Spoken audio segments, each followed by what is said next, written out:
अगर आप बात करते हैं तो आप जन्म के कुछ महीनों बाद ऐसी सी अवस्था में होते हैं, फिर आप क्रॉल करना शुरू कर देते हैं।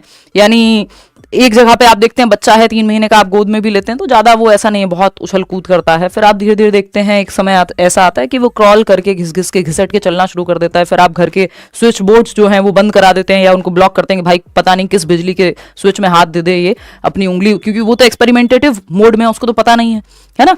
तो फिर वो क्रॉल करना शुरू करता है, फिर वो खड़े होता है एक टाइम बाद, फिर वो चलना दौड़ना भागना सब शुरू करता है। फिर एक प्रॉपर, जिसको हम कहते हैं कि स्कूल गोइंग बच्चा है 6 साल का, या एज बढ़ती जाती है। और ऐसा नहीं जब आप देख रहे हैं कि सिर्फ शरीर में परिवर्तन है, ये जो परिवर्तन की प्रक्रिया है, ये जो स्टेजेस से होके गुजर रहा है बच्चा, इसी को हम विकास कह रहे हैं या डेवलपमेंट कह रहे हैं। लेकिन क्या ये परिवर्तन की प्रक्रिया सिर्फ शारीरिक है, सिर्फ शरीर बढ़ रहा है बच्चे का? यहाँ पे नहीं, बच्चे की समझ भी बढ़ रही है, बच्चे का मस्तिष्क का साइज भी साथ साथ आप देख रहे हैं कि वो विकसित हो रहा है, जो दिमाग है बच्चे का, है ना, न्यूरल कनेक्शंस बन रहे हैं। बच्चे का सोशल डेवलपमेंट, यानी लोगों से बातचीत भी करता है वो जैसे जैसे बड़े होता है ना। उसका इमोशनल डेवलपमेंट, पहले दिन स्कूल जाता है तो रोता है और फिर स्कूल जाने के लिए रोता है, मतलब मन नहीं लगता घर में। तो ये क्या इमोशंस में डेवलपमेंट है। परिवर्तन सिर्फ शरीर में नहीं है, मन में भी है, समाज के साथ व्यवहार में भी है ना, हर एक क्षेत्र में है। भाषा में भी परिवर्तन है, सही और गलत की समझ भी विकसित होती है, सोचने समझने की शक्ति भी बढ़ती है।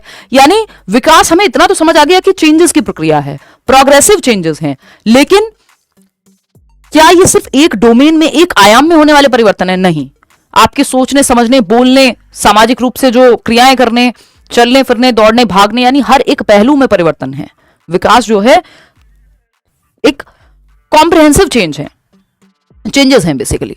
ठीक, इसको आप ऐसे भी देख सकते हैं कि विकास की जो प्रक्रिया है वो प्रोग्रेसिव चेंजेस की प्रक्रिया है। अगर एक शब्द में कहें तो परिवर्तन ही जीवन का नियम है और परिवर्तन ही विकास का नियम है ना। जो डेवलपमेंट की प्रोसेस है उसमें परिवर्तन तो इनएविटेबल है, चेंजेस तो होंगे ही, नहीं तो डेवलपमेंट होगा कैसे?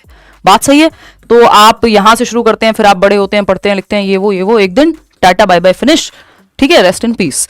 तो ये जो विकास की प्रक्रिया है वूम्ब टू टूम्ब चलती है, यानी गर्भ से कब्र तक। यानी जब आपने वो अभिमन्यु की शिक्षा जो है सुनी होगी कि वो गर्भ में थे तो उन्होंने वो चक्रव्यूह भेदन सीखा, तो ये वूम्ब टू टूम्ब चलता है कि यानी जो आपका विकास की प्रक्रिया गर्भ से कब्र तक चलती रहेगी, कॉन्टिन्यूअस होती है। बात सही है।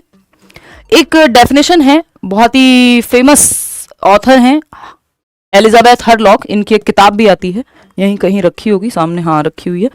तो हरलॉक का एक कथन है या डेफिनेशन है, जिसको डेवलपमेंट की डेफिनेशन कह सकते हैं हम।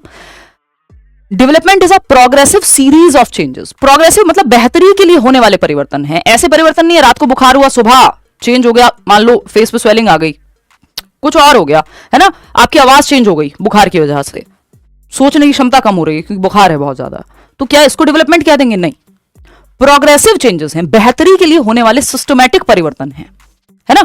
इसमें दो चीजें आती हैं कि ह्यूमन डेवलपमेंट और चाइल्ड डेवलपमेंट में क्या अंतर है, तो उस पर भी हम चर्चा करेंगे। तो ह्यूमन डेवलपमेंट बनाम या वर्सेस चाइल्ड डेवलपमेंट। क्या है? चाइल्ड डेवलपमेंट यानी मानव विकास बनाम बाल विकास। ठीक है, ऐसे लिख सकते हैं इसको, मानव विकास। ये दो डेफिनेशन से मैं आपको एक बार समझाऊंगी कि दोनों में डिफरेंस क्या है। मानव विकास बनाम बाल विकास।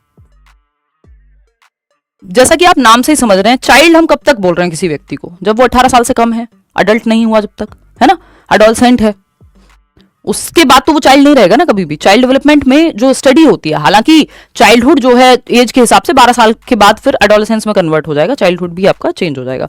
लेकिन बाल विकास में जो स्टडी करते हैं हम, ये मान के चलिए कि अडल्टहुड से पहले वाली जितनी भी स्टेजेस हैं वो सब बाल विकास में है। यानी गर्भ से एडोलेसेंस तक, यानी 18 ईयर्स तक आप कह लीजिए, 12 से 18 तक जब आप स्टडी कर रहे हैं, वूम्ब से, गर्भ से, कॉन्सेप्शन पीरियड से, कब तक? 18 साल की उम्र तक। अगर आप पूरे जीवन भर, यानी टिल डेथ कह लीजिए आप, अगर आप स्टडी कर रहे हैं ह्यूमन को, तो वो मानव विकास है, क्योंकि वो पूरे मानव का विकास है। यहां जब तक वो चाइल्ड है तब तक विकास है। और आपसे सवाल यहीं तक पूछा जाता है क्योंकि स्कूल में 18 साल के बाद तो बच्चा रहता नहीं है। 18 साल की उम्र में आप देखते हैं कि 12th हो जाती है और स्कूल का काम खत्म हो जाता है, और आप, मुझे नहीं लगता कि स्कूल की किसी भी स्टेज में हो तो 18 साल से ऊपर के बच्चे को पढ़ने की जरूरत आपको नहीं है। ठीक है, या व्यक्ति को पढ़ने की जरूरत आपको नहीं है। ठीक। अगर हम देखें ये डेफिनेशन तो इससे हमें समझ में आता है कि विकास की प्रक्रिया क्या कहना चाहती है। Development is a progressive series of changes that occur in an orderly and predictable pattern as a result of maturation and experience.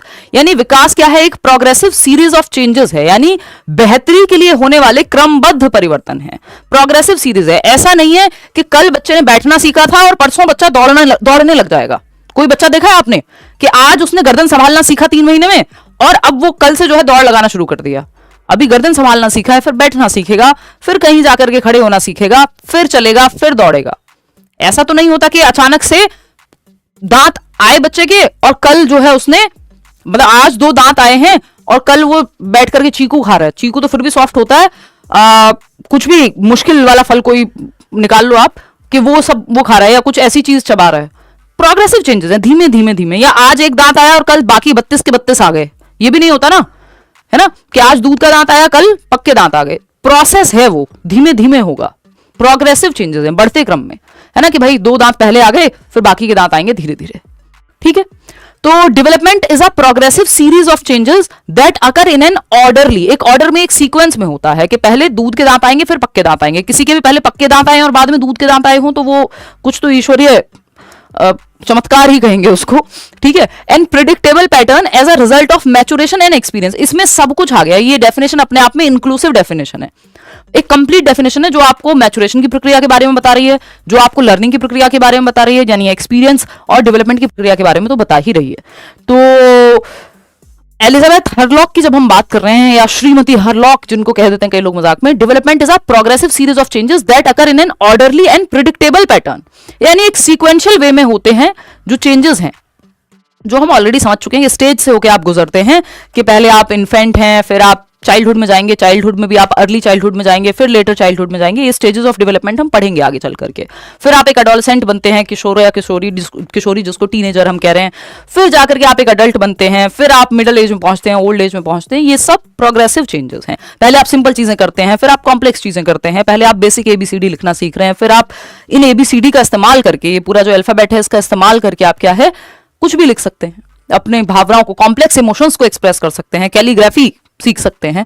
But simple से शुरू करके हम कॉम्प्लेक्स तक जाते हैं। प्रोग्रेसिव सीरीज है, यानी सिंपल टू कॉम्प्लेक्स जा रही है। तो development is a progressive series of changes that occur in an orderly, एक सीक्वेंशियल वे में होती है ना। पहले बैठना सीखोगे, फिर खड़े होना सीखोगे, पहले गर्दन संभालोगे, फिर बैठना सीखोगे। तो ये पूरा एक प्रोसेस का पार्ट है, ऑर्डर में, क्रम में हो रही है ना। स्कूल जाते हो फिर कॉलेज जाते हो, कॉलेज जाके स्कूल थोड़ी जाते हो, ऑर्डर थोड़ी है वो एक क्रम थोड़ी है। ठीक है, तो क्रम में होती है विकास की प्रक्रिया। एंड प्रिडिक्टेबल पैटर्न, कि आपका जो विजडम टूथ है वो बाद में आएगा, पहले नॉर्मल जो बाकी के दांत हैं वो आ जाएंगे। तो ये प्रिडिक्ट किया जा सकता है, इसकी प्रिडिक्शन संभव है, यानी इसकी भविष्यवाणी संभव है। एक तरह से आप ये कह सकते हो, इसका अनुमान लगाना संभव है। वो वाला अनुमान नहीं है किसी को हाथ दिखाया, उसने कहा फलाना ये वो, कल तो ये हो ही जाएगा। तो आधी चीजें तो, मतलब मैं तो इसलिए भी इन सब चीजों से बचती हूँ कि भाई साहब ने कह दिया और मेरे दिमाग में कहीं बैठ गई कोई बात, तो इनका तो पता नहीं इनका कितना प्रेडिक्शन सही होगा, बट मेरा दिमाग इतना पावरफुल है, किसी भी इंसान का दिमाग पावरफुल होता है कि वो उस तरफ फिर आपको ले जाएगा, एक बायस क्रिएट हो जाएगा दिमाग में। तो वो आप ऑलरेडी ही उस राह पे चल लेंगे। अगर कुछ नेगेटिव हुआ, पॉजिटिव तो इंसान चलो फिर भी वो कह दे कल को प्रधानमंत्री बनोगे तो फिर भी आप कहोगे हाँ ठीक है, बने तो बने, नहीं बने तो नहीं बने। लेकिन कुछ नेगेटिव अगर है तो आप वो अपने आप क्रिएट कर लेगा आपका ब्रेन, वहां तक हो सकता है। और अगर जिद्दी इंसान है जिसको कर्म में बहुत ज्यादा विश्वास है तो वो कुछ भी गड़बड़ कर सकता है। तो ये वो वाला प्रेडिक्शन की बात नहीं चल रही है, ये आपका बायोलॉजिकली आप मैच्योर होते हैं कि ठीक है बच्चा जो है वो दौड़ने से पहले चलना सीखेगा, ये प्रिडिक्टेबल है, इसको प्रिडिक्ट किया जा सकता है। या एक बच्चा है जो मैथमेटिक्स में बहुत अच्छा है शुरू से ही, या भाषा पे बड़ी पकड़ है, तो आप देख पा रहे हैं कि जिसको हम कहते हैं कि आप पहले से आइडिया लगा सकते हैं, है ना। पेट्रियार्कल समाज है तो वही कहावत चलती है कि पूत के पांव जो है पालने में दिखते हैं। ये प्रिडिक्शन का बहुत अच्छा उदाहरण है। तो मतलब पुत्री के भी देखी जाते होंगे कि मतलब आप बच्चे की लक्षण देख करके ये आइडिया लगा सकते हैं कि अब अच्छा भाई इसको बुखार आ रहा है, तो जब दांत निकलते हैं तो बच्चे बुखार होता है उनको, ये सब होता है। तो ये आप आइडिया लगा सकते हो कि अब, या हाइट किसी की बचपन में ही ज्यादा है तो आप लगा सकते हो यार इसकी हाइट ज्यादा जाएगी, या ये मैथ्स में अच्छा कर सकता है ना। या किसी ने तो देखा होगा चलो विराट कोहली स्पोर्ट्स में अच्छा कर सकते हैं, दिन भर खेलता रहता है हमारा बच्चा, उसको ट्रेनिंग लेकर के दिखाते हैं, मतलब ट्रेनिंग की तरफ लेकर के जाते हैं। तो ऐसे ही ये क्या प्रिडिक्शन किस बेसिस पे होती है, आप लक्षण देख के प्रिडिक्ट कर सकते हैं। वो वाला प्रिडिक्शन नहीं है जो हम अभी बात कर रहे थे, है ना, कि इतनी साल तक इस उम्र तक शादी हो जाएगी और अभी फलानी दशा चल रही है और ये चल रहा है। मतलब जो लोग विश्वास करते हैं भाई उनको वो करें विश्वास। मैं तो अपने विचार के हिसाब से मैं बोल रही हूं, है ना। तो विकास क्रमबद्ध है और पूर्वानुमेय पैटर्न में होने वाले प्रगतिशील परिवर्तनों की श्रृंखला है, सीरीज ऑफ चेंजेस है ना, सीरीज ऑफ चेंजेस है कि अब बैठना सीखेंगे, खड़े होना सीखेंगे, चलना सीखेंगे, दौड़ना सीखेंगे, सीरीज है, पूरा क्रम है, जो परिपक्वता और अनुभव दोनों के परिणाम स्वरूप होते हैं। कि बच्चा पहले तुतला के बोलेगा, फिर एकदम क्लियर बोलना शुरू करेगा, एक शब्द बोलेगा, फिर दो शब्द जोड़ के एक नया सेंटेंस बोलना सीखेगा, फिर वोकैबुलरी उसकी और बढ़ती जाएगी और कॉम्प्लेक्स सेंटेंसेस और स्ट्रक्चर्स बना पाएगा। ये सीरीज ऑफ चेंजेस है ना। तो और ये कैसे होता है? Result of maturation. ये जो प्रोग्रेसिव चेंजेस हैं कैसे हो जा रहे हैं? हवा में हो जा रहे हैं? नहीं, मेच्योरिटी क्या एक बायोलॉजिकल प्रोसेस है कि यार हमारे अंदर कोडिंग है। जैसे आपके ये डिवाइस जो भी आप यूज कर रहे होंगे इस समय, फोन में, लैपटॉप में, कुछ तो कोडिंग लगी होगी ना, तभी ये चल पा रहा है। तो ऐसे ह्यूमंस में कोडिंग होके आती है, पहले से कोडेड है कि भाई इतने साल का बच्चा है, ये दांत निकलेगा, सॉरी साल तो नहीं, मतलब इस उम्र का बच्चा है तो ये कर पाएगा। तो वो आपकी बायोलॉजिकल चेंजेस हैं, मतलब बाय डिफॉल्ट अनफोल्ड होंगे आपके अंदर, हेरिडिटी से कोडिंग होकर के आई है, यानी आपके जीन्स में एक कोडिंग है कि इस उम्र में ये होगा, इस उम्र में ये चीज उभर करके आएगी। क्यों? क्योंकि वो मेच्योरिटी से ही रिलेटेड है। यानी मेच्योरिटी क्या है? Unfolding of your biological characteristics with time, यानी आपकी जो जैविक क्षमताएं हैं, जो आपकी कोडिंग में है, आपके जेनेटिक्स में कोडेड है, आपके डीएनए में, वो सब समय के साथ अनफोल्ड होगा। ठीक। और मैचुरेशन के साथ साथ एक और चीज हम क्या कह रहे हैं यहाँ पे, मैचुरेशन एंड एक्सपीरियंस, यानी अनुभव के आधार पे। अब मैच्योरिटी तो आ रही है, एक बच्चा साइकिल चलाना सीख सकता था, उसकी टांगों में वो जान आ रही थी, इस उम्र में जो है ये क्षमता निकल करके आएगी। बट अगर अनुभव ही नहीं मिला, कभी साइकिल देखने को ही नहीं मिली, तो नहीं सीखेगा। तो मैचुरेशन एंड एक्सपीरियंस, यानी जो अनुभव है एनवायरमेंट में, वो भी मिलना जरूरी है। इन दोनों के प्रोडक्ट से फिर हम देखते हैं कि विकास ओवरऑल होता है।